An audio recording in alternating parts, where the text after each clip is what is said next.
Seorang pemuda kaya, yang menyamar, jadi pria miskin. Versi Kauri TV, episode 32. Akhirnya, sang ibu pun berkata, "Arman, sudahlah, ikhlaskan dia, suruh dia pulang, dan segera pergi meninggalkan tempat ini." Arman pun tidak bisa berkata apa-apa ketika ibunya berkata seperti itu. Selain berkata, "Pulanglah, ini demi kebaikanmu, dan juga demi kebaikan keluargaku." Namun, gadis itu hanya terdiam, dan tidak mau pergi meninggalkan tempat tersebut. Arman pun bingung.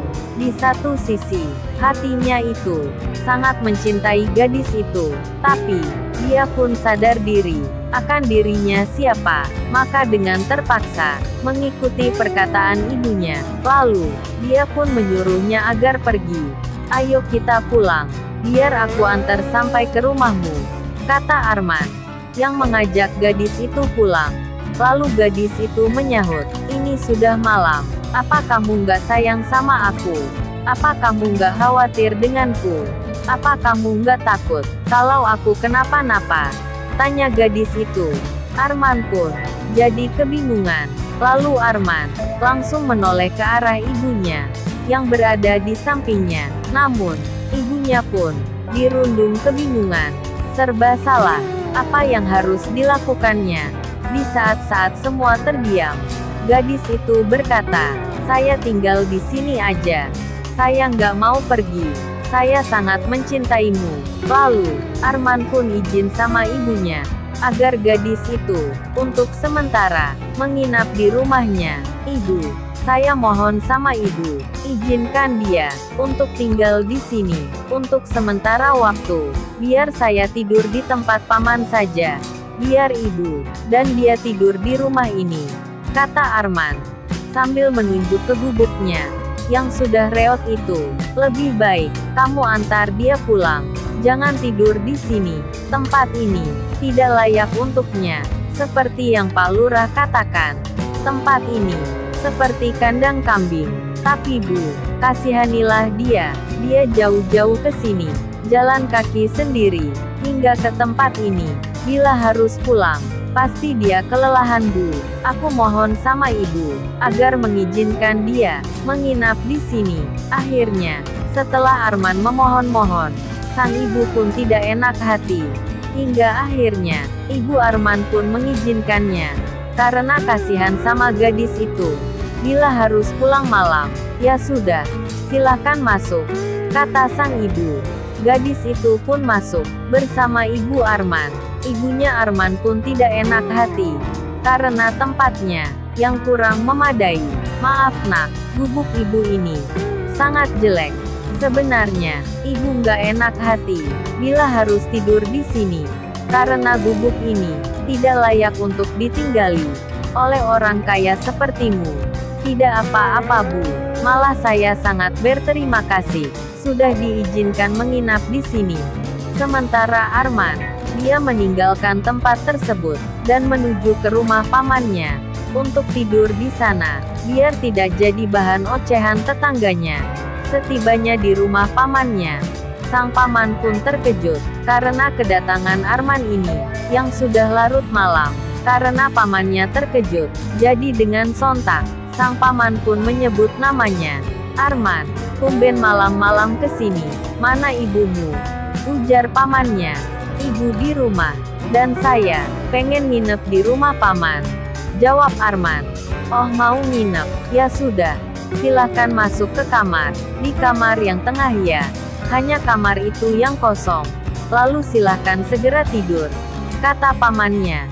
Sementara gadis itu bersama ibu Arman, dia sedang berbincang-bincang. "Entah gimana jadinya kalau saya pulang, karena saya sudah bilang ke orang tua bahwa saya pergi untuk kuliah." Sang ibu pun terkejut dan berkata, "Kenapa malah mampir ke sini? Kenapa nggak pergi kuliah?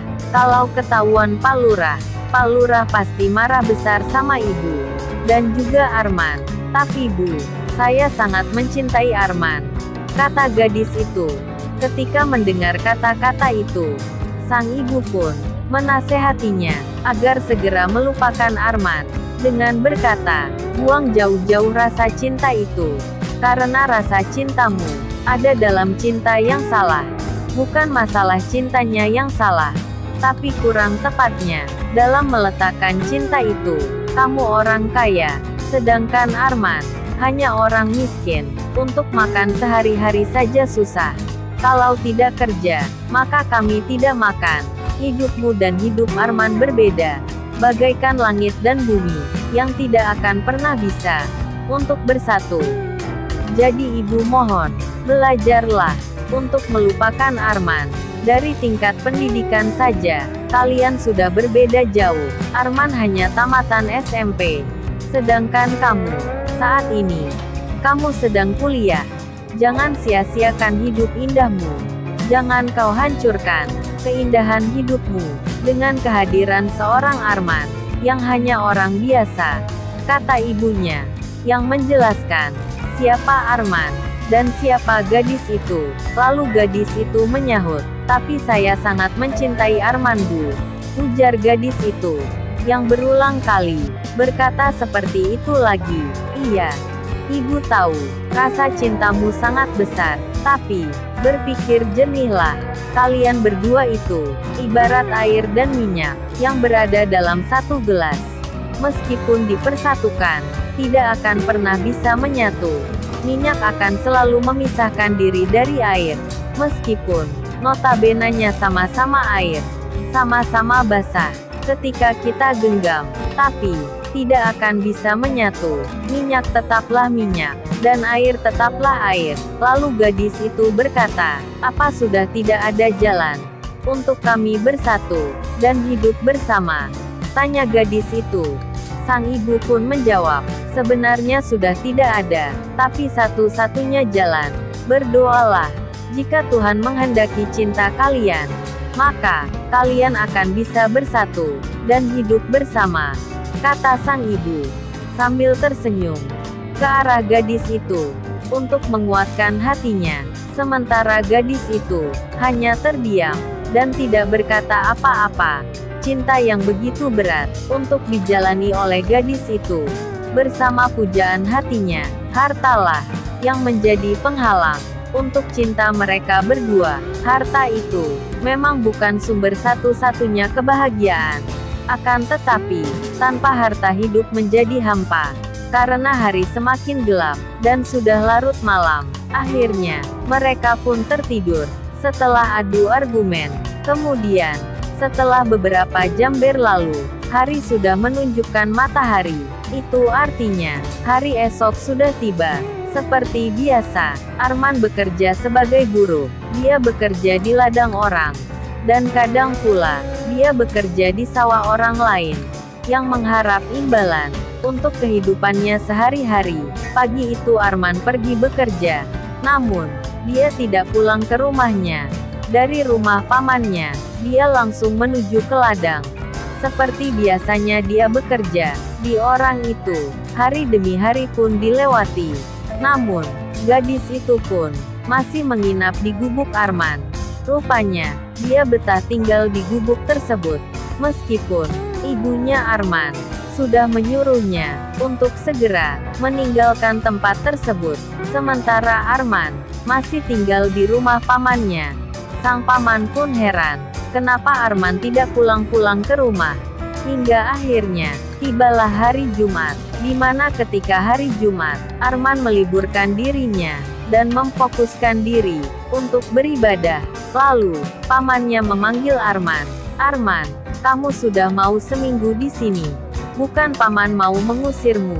Sebenarnya ada masalah apa, sehingga, kamu nggak pulang ke rumah? Arman pun terdiam. Tidak ada apa-apa kok, jawab Arman, sambil tersenyum, untuk meyakinkan pamannya, agar pamannya percaya. Kemudian Arman pun pamit sama pamannya, dia mau pulang ke rumahnya. Dan pamannya pun mengizinkannya untuk pulang ke rumah. Iya Ar, silahkan pulang, tapi jika masih betah di sini, silahkan. Kapanpun Arman mau tinggal di sini. Rumah ini terbuka untuk Arman, kata pamannya. Setelah selesai pamitan, Arman pun meninggalkan rumah tersebut. Setibanya di gubuk ibunya, ternyata gadis itu masih berada di rumahnya. Setelah mengucapkan salam, Arman pun berkata, "Kok, kamu masih belum pulang juga?" kata Arman. Namun gadis itu hanya terdiam saja. Lalu, sang ibu yang menyahutnya, "Iya, dia tidak mau pulang. Dia pengen tinggal di sini saja. Padahal sudah ibu suruh pulang. Tapi dia tetap tidak mau," jawab ibunya. "Tapi Bu, kalau ketahuan Pak Lurah, ini bisa bahaya Bu," kata Arman. Lalu, bagaimana kisah selanjutnya? Subscribe channel ini untuk mengikuti episode berikutnya. Terima kasih.